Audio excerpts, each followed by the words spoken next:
जय श्री राम दोस्तों, कैसे हैं आप? उम्मीद है आप अच्छे होंगे।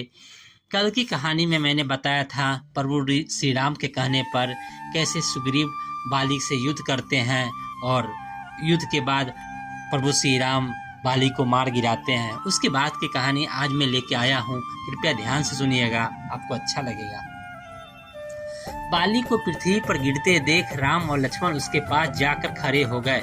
जब बाली की चेतना लौटी और उसने दोनों भाइयों को अपने सम्मुख खड़े देखा तो वह कठोर शब्दों में बोला, हे रघुनंदन, आपने छिपकर जो मुझ पर आक्रमण किया उससे आप में कौन सा गुण प्राप्त कर लिया, किस महान यश का उपार्जन कर लिया। यद्यपि तारा ने सुग्रीव की और आपकी मित्रता के विषय में मुझे बताया था, परंतु मैंने आपकी वीरता, शौर्य, पराक्रम, धर्म परायणता, न्यायशीलता इत्यादि गुणों को ध्यान में रखते हुए उसकी बात नहीं मानी थी और कहा था कि न्यायशील राम कभी अन्याय नहीं करेंगे।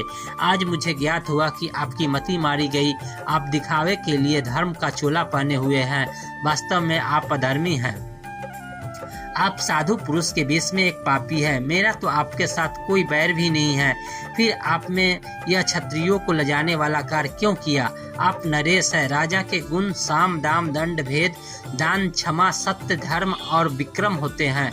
कोई राजा किसी निरपराध को दंड नहीं देता है। फिर आपने मेरा वध क्यों किया? हे राजकुमार, यदि आपने मेरे समक्ष आकर मुझसे युद्ध किया होता तो आप अवश्य ही मेरे हाथों मारे गए होते। जिस उद्देश्य के लिए आप सुग्रीव की सहायता कर रहे हैं, उसी उद्देश्य को यदि आप मुझसे कहा होता तो मैं एक ही दिन में मिथिलेश कुमारी को ढूंढकर आपके पास ला देता।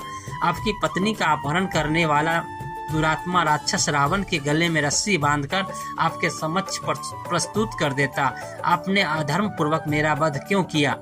बाली के कठोर वचनों को सुनकर रामचंद्र ने कहा, वानर, धर्म, अर्थ, काम और लौकिक सदाचार के विषय तुम्हें ज्ञान ही नहीं है।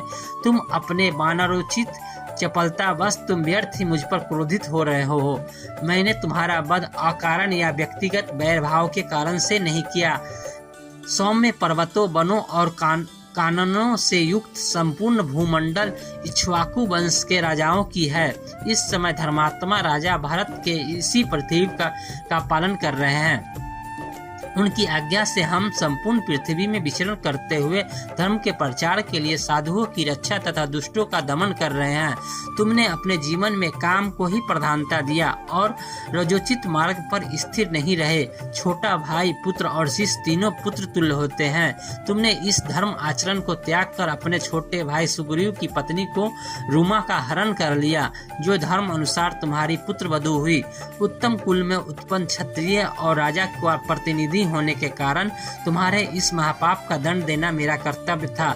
जो पुरुष अपनी कन्या, बहन अथवा अनुज वधू के पास काम बुद्धि से जाता है, उसका वध करना ही उसके लिए उपयुक्त दंड माना गया है। इसलिए मैंने तुम्हारा वध किया। वानर श्रेष्ठ, आपने इस कार्य के लिए मेरे मन में किसी प्रकार का संताप नहीं है। मैंने तुम्हारे पिछले पापों का दंड देकर आगे के लिए निष्पाप कर दिया है। तुम निष्पाप होकर स्वर्ग जाओगे। राम का तर्क सुनकर बाली ने हाथ जोड़कर कहा, हे राघव, आपका कथन सत्य है। मुझे अपनी मृत्यु पर दुख नहीं है। मेरा पुत्र अंगद मुझे अत्यंत प्रिय है और मुझे केवल उसी की चिंता है। वह अभी बालक है, उसकी बुद्धि अभी परिपक्व नहीं हुई है। उसे मैं आपकी शरण में सौंपता हूँ। आप इसे सुग्रीव की भांति ही अभय दे, यही आपसे मेरी प्रार्थना है। इतना कहकर बाली चुप हो गया और उसके प्राण पखेरु उड़ गए। ये थी आज की कहानी। आपको कैसी लगी कृपया कमेंट बॉक्स में जरूर बताइएगा। यह कहानी बाली और राम के बीच में जो भी बातचीत हुआ था उसी के विषय में था। धन्यवाद। जय श्री राम।